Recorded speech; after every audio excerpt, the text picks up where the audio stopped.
Warahmatullahi wabarakatuh. Perkenalkan, kami dari kelompok sistem distribusi. Di sini kami akan menjelaskan sistem basis data terdistribusi. Sebelum ke materi, perkenalkan, nama saya Muhammad Nur Haliza, teman saya Fajar Ramadan, Muhammad Haidar Hijlal, Rian Taufik Hidayat, dan Isep Saiful Huda.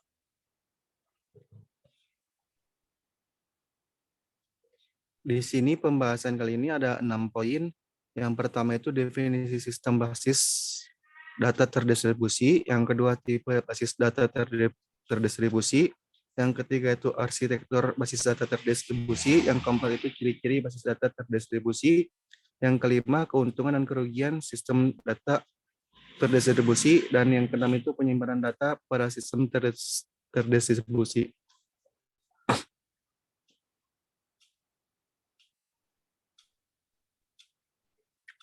Di sini yang pertama itu adalah definisi sistem basis data terdistribusi. Basis data terdistribusi adalah kumpulan data logik yang saling berhubungan secara fisik terdistribusi dalam jaringan komputer yang tidak tergantung dari program aplikasi sekarang maupun masa yang akan datang. Pada basis data terdistribusi, data disimpan pada beberapa tempat. Setiap tempat diatur dengan suatu DBMS atau Database Management System yang dapat berjalan secara independen. Properti yang terutama terdapat pada basis data terdistribusi ada 2 poin, yaitu poin pertama, independensi data terdistribusi. Pemakai tidak perlu mengetahui di mana data berada atau merupakan pengembangan prinsip independensi data fisik dan logika. Yang kedua itu transaksi terdistribusi yang atomik. Pemakai dapat menulis transaksi yang mengakses dan mengubah data pada beberapa tempat seperti mengakses transaksi lokal.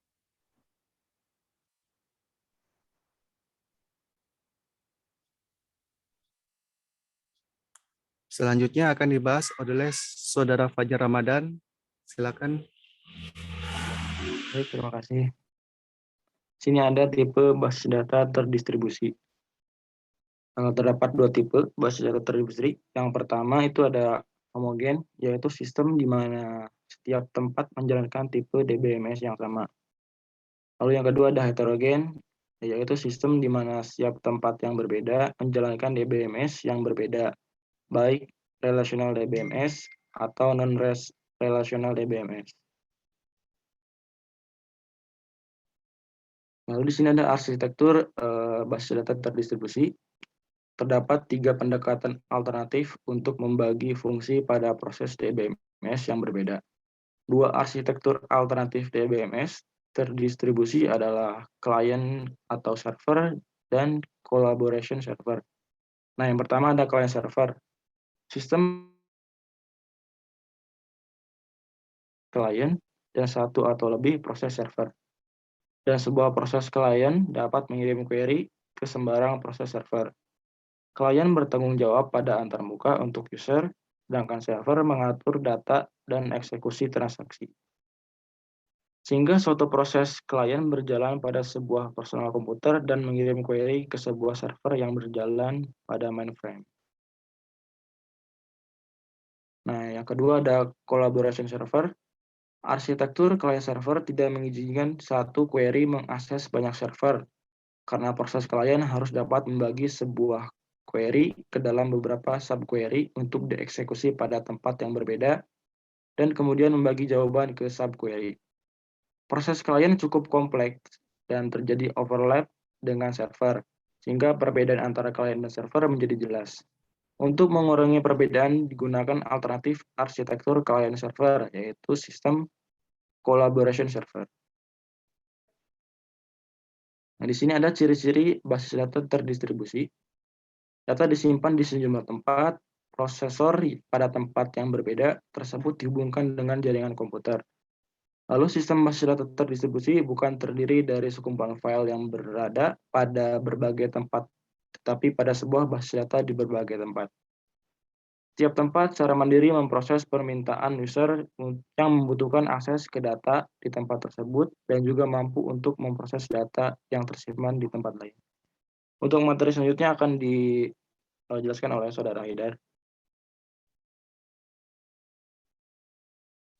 Terima kasih, Saudara Fajar. Keuntungan yang diberikan oleh sistem basis data terdistribusi ada beberapa poin. Yang pertama, ada pengelolaan secara transparan data yang terdistribusi. Yang kedua, mengacu pada struktur organisasinya. Yang ketiga, meningkatkan untuk berbagi dan otonomi lokal. Yang keempat, meningkatkan ketersediaan data. Yang kelima, meningkatkan kehandalan. Keenam, meningkatkan performasi kerja. Yang ketujuh, yang terakhir, memudahkan pengembangan sistem. Kerugian yang diberikan sistem basis data terdistribusi yaitu kompleksitas manajemennya.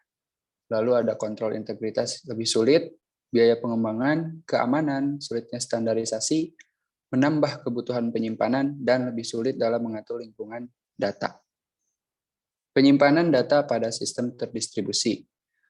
Pada database management system atau DBMS terdistribusi, relasi disimpan pada beberapa tempat.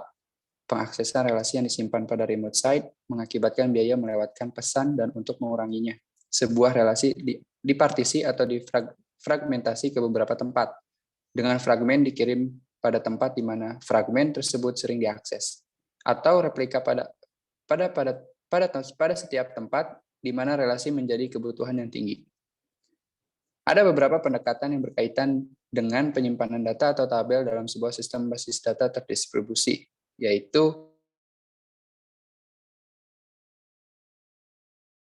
relasi atau fragmen yang lebih kecil dan mengirim fragmen pada beberapa tempat. Terdapat dua macam fragmentasi, fragmentasi horizontal dan fragmentasi vertikal. Pada fragmentasi horizontal, setiap fragmen terdiri dari sebuah subset baris data relasi asal, dan pada fragmentasi vertikal, setiap fragmen terdiri dari sebuah subset kolom dari relasi asal. Slide selanjutnya akan dijelaskan oleh Saudara Rian. Silakan Pak Rian. Terima kasih Saudara Haidar. Di sini lanjutan dari yang pertama itu bila sebuah relasi difragmentasi harus meliputi relasi asal dari fragmen. Yang pertama ada fragmentasi horizontal.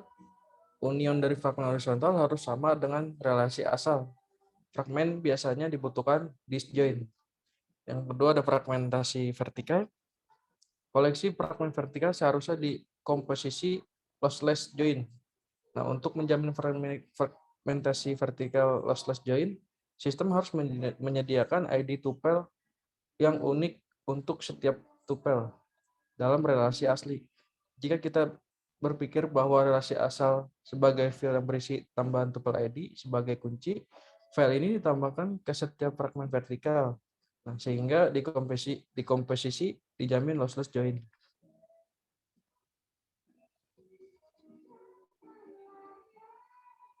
Yang kedua ada replikasi.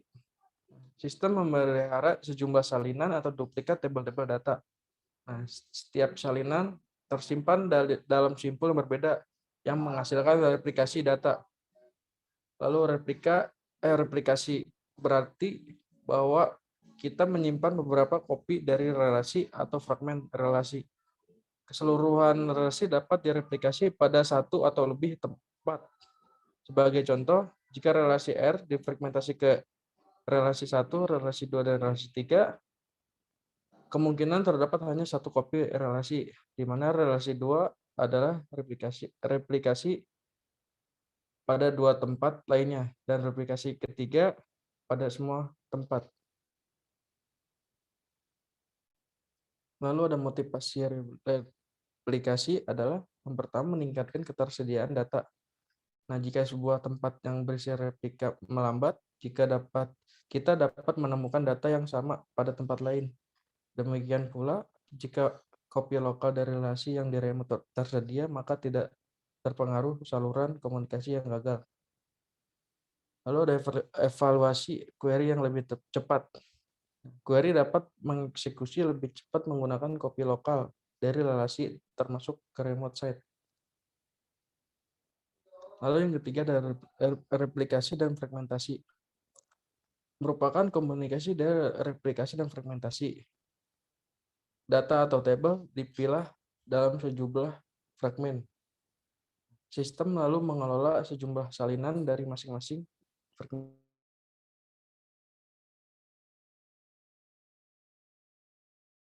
Bapak Isyap Syaiful Huda. Silakan.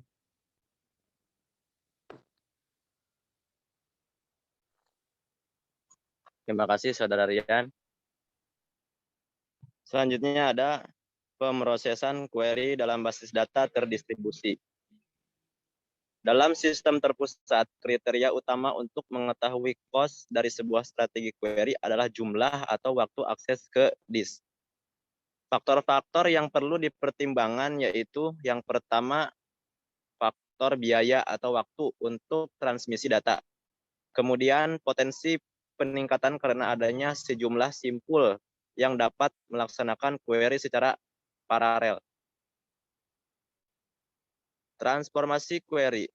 Jika tabel telah direplikasi atau difragmentasi atau sekaligus direplikasi dan fragmentasi, maka kita dapat memenuhi query tersebut dengan memilih salah satu simpul tempat suatu tabel berada kemudian mengeksekusi query tersebut.